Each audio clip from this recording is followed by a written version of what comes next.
15 अगस्त 1947 और आज हम क्या मना रहे हैं?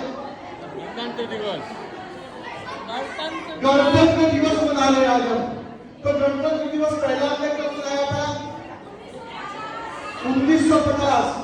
भारत स्वाधीन हुआ 15 अगस्त 1947 और गणतंत्र दिवस 26 जनवरी 1950। तो इसके बीच क्या चल रहा था?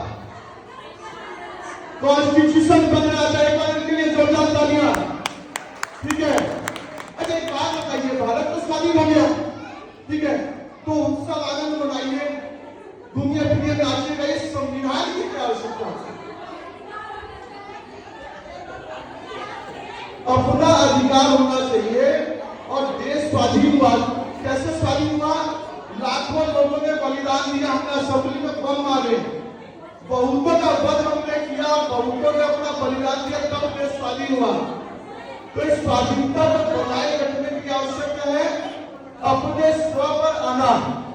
और स्व पर आना मतलब जब भी कोई आक्रामक किसी दूसरे देश पर आक्रमण करता है तो केवल भौगोलिक दृष्टि से इस्लाम नहीं बनाता, बल्कि उसकी सभ्यता, संस्कृति, आस्था, मान्यता, पूजन, प्रकृति, इन सबको नष्ट करना, उसकी भाषा को नष्ट करता है और अपने विषय थोपने का प्रयास करता है।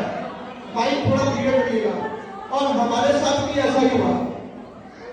आज गांव में हमारी सभ्यता संस्कृति को नष्ट कर दिया, हमारे गुरुकुल तोड़ दिए गए, हमारे मंदिरों पर कलाम हुआ, हमारी पूरी जीवन पद्धति बदलने का प्रयास किया। और जब देश स्वाधीन हुआ तो हम पुनः अपने स्व पर लौटे। पुनः स्व पर लौटने के लिए संविधान की आवश्यकता, ज्ञान पर लौटने की आवश्यकता थी। और ये कार्य किसको मिला? हमारा संविधान किसने लिखा? B.R. अम्बेडकर। क्या वो अकेले थे जिन्होंने संविधान लिखा?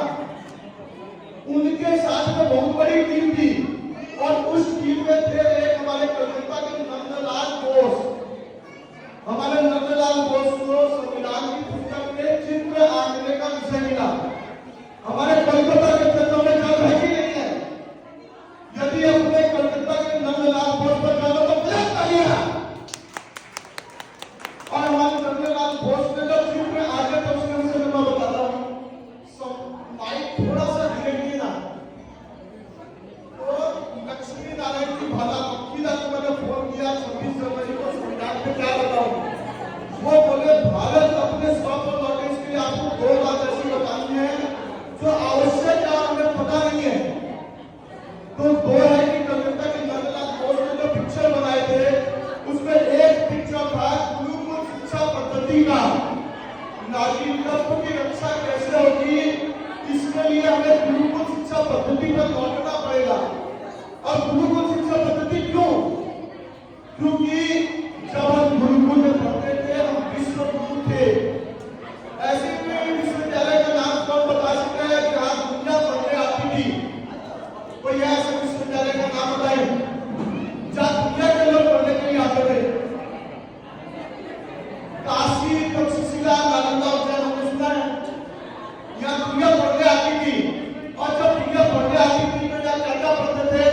रसायन शास्त्र, विमान बनाने की कला, बीज गणित, अंक गणित, आर्किटेक्चर। हमारा ऐसा है कि 2-4 साल से बहुत HP की जगह।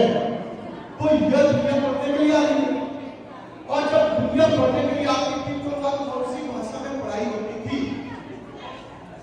कौन सी? संस्कृत में। तो हमारी संस्कृत वर्ल्ड वाइड एक्सेप्टेबल थी। यहाँ से कोई अभी भी है, यहाँ से कोई कोटा पढ़ने जाता है तो क्लास का लूजर जाता है, टॉपर जाता है। कोई कोटा है कि प्रोफेसर में जाता लूजर है या टॉपर है? अपने अपने क्लास के टॉपर जा रहे हैं। तो विश्व के टॉपर हमारे पास पढ़ने आते थे कौन सी भाषा में? संस्कृत में। तो अपने संस्कृत में जाना तो प्रयास करिए। और दूसरा विषय जो उन्होंने बताया कि मौलिक अधिकारों की रक्षा कैसे हो।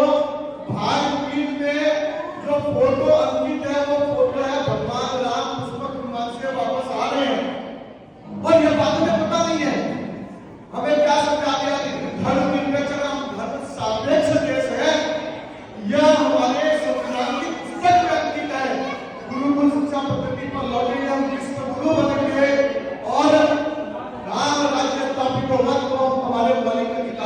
चौधरी जब हमारे संविधान का